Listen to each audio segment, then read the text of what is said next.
Hello everyone, welcome to Plant-Based Soul. We're in the messy kitchen. Why the messy kitchen? Because hell, I'm not a chef.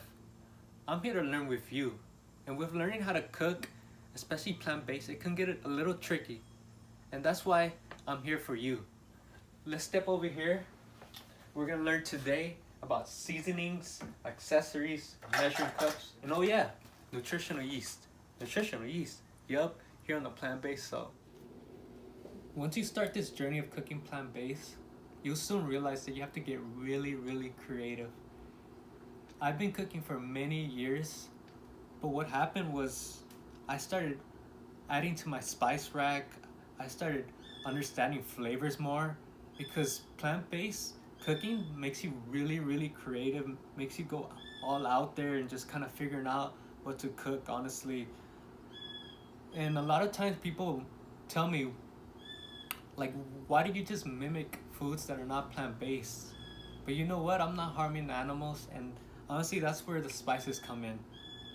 Um, Things like garlic powder and onion powder is what I use the most. These are pretty much the staples that are in every recipe that I use. If you want some kick, some I love some kick in my food. So cayenne pepper, I use a lot of smoked paprika. I use it more than paprika, honestly. It gives it a little smoky flavor. Chili flakes, I love chili flakes. What else? Just random stuff like parsley. What is this? Basil, um, oregano, and of course salt and pepper. Salt and pepper, you gotta put some salt and pepper in mostly everything. Other things like panko or just breadcrumbs come in clutch all the time. Flour, I love gluten-free flour. I use a lot of chickpea flour, so those are really changed the game. And what I really wanted to talk to you guys about was nutritional yeast. I love nutritional yeast. I'm not 100% sure what's in nutritional yeast, but what I know is that it gives you this like very cheesy flavor. I put it in my pastas when I make cheeses.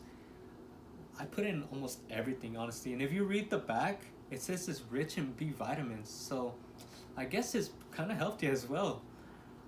So yeah, moving on to just kind of some accessories that you probably need in the kitchen.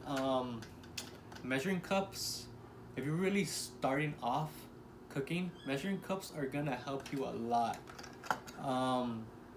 Once you get used to recipes and just cooking overall, you might not need measuring cups, but for me, I don't like to overspice stuff, and I use a lot of new recipes, so I really use measuring cups.